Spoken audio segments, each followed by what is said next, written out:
hello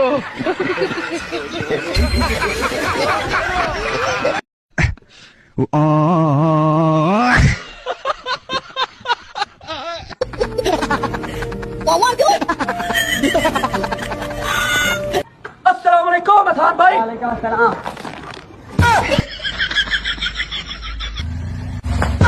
hello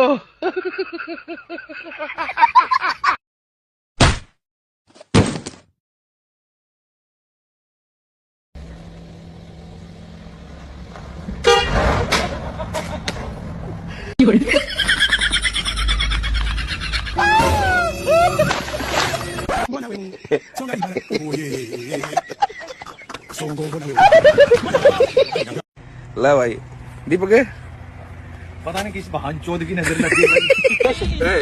चलो पहुंच गया अभी